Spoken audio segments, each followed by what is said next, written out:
born in Riverside, and I think I got inoculated into politics back in the 50s when my dad and a group of mostly ladies, there were some other gents too, used to assemble to try to keep the city of Riverside from selling its municipal light plant, the predecessor of our utility, to allow it to be privatized to the forerunner of Southern California, Edison. All the powers that be in town were for that sale. Chamber of Commerce, the newspaper, major businesses were all promoting the sale of the municipal light plant. My dad had studied and did a thesis on the Tennessee Valley Authority and understood the importance of public power in the United States.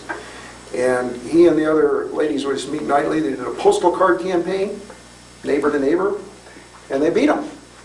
And now it's written in the charter, it takes a 2/3 vote to sell a municipal utility. The municipal utility, as Councilman Schiavone can testify, is one of the most important assets that this city has. It is so. So that was, I remember feeling that moment. Okay, I had another moment here recently where I felt real proud. And that was Wildemar achieving cityhood by a 62% margin, when just a few years before, anti-tax and anti-parks and anti-kids forces there were repealing a $25 a year assessment that kept a few small parks open in the old Ortega district and dissolved the whole district. So that Wildemar went from that kind of nadir up to a proud moment, restoring its parks, restoring it by self-assessing themselves by 56%, and then making the case, difficult case too, for cityhood and justifying it financially and planning and community support, all of which I had some role, and then fighting off some really aggressive annexations that would have crippled their ability to ever become a city or destroyed it entirely. And I remember a few times at LAFCO, Local Agency Formation Commission that's supposed to approve these annexations, that it was only by a slender thread that we kept a majority to allow them not to be picked off, not to be broken up. So to me, having a group of citizens in this county get together, it was a truly grassroots effort too, and a grassroots campaign. You talk about campaign contribution limitations, they didn't need them there. They didn't need them, or they could have had them there, it wouldn't matter. Because they went door to door. And we just consummated that deal. So those are the kinds of things that the Board of Supervisors have to get engaged. We have to get in close with the community and work closely with them and with each city. And I've tried to work with the City of Riverside, and we need to do more together with the City of Riverside. We have two committees that I thought were extremely productive along the El Sobrante area and between Washington Wood on traffic issues and growth issues. I voted against the Alta Cresta project. The 4-1 or 3-2 vote because I knew it would overburden Van Buren Boulevard. But at that time, no one from the city came out and supported me. So now we have the TUMP program that is contributed by county residents, city to help with widening Van Buren and the railroad grade separations. Get some extra time. You know. I wasn't on the council to come out and support you on that one. I would have never approved that density. A little bit of history on me. When I graduated high school, I went in the Marine Corps.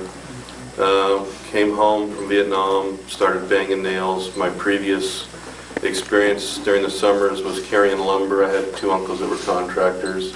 At age 22, I got my contractor's license.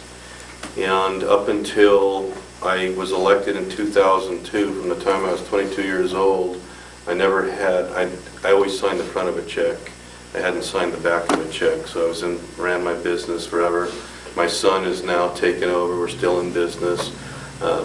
Like the tag developer, I'm a contractor. I have a contractor's license. I'm the guy you hire if you want to add on to your house or build a house, an individual custom home. Some of the, let me go back here. Oh, some of you might remember this. This was a proud civilian moment. In December 1980, when interest rates had skyrocketed, prime rate was over 21.5%. I built a house in Woodcrest in 77 hours, start to finish. It was out of frustration for construction financing was like 23, 24%, nothing was going on. And I assembled over 200 people, and we laid out a plan, without going through all the detail, and in 77 hours, the Press Enterprise carried it. There it was, voila, a 2,800 square foot custom home. One of the things that occurred as a proud moment, I guess, on the council, and I'll share it with Supervisor Buster because he was a part of it, was when we negotiated a settlement with L&R out at March and got 60 acres of parkland for free to the taxpayers, and we got a 10-acre site for a police station. I don't think if I'm ever in elected office for another 100 years, I'll ever be involved in a situation where I was able to be a part of getting the taxpayers a 60-acre park site for free and a 10-acre police site for the city of Riverside for free. Millions of dollars in land value and not a penny cost. And Catherine Barrett Fisher, I think, is in the, where are you, Catherine? Right there. Catherine was a major part of that negotiation process too. And the real winners are the taxpayers and the people in the room here. Another, quote, proud moment was Measure G several years ago when it was failing. There was a public campaign to raise money to get the public involved, and it just wasn't going anywhere, and several individuals got together, took up personal contributions, and we did our own mailer, and voila.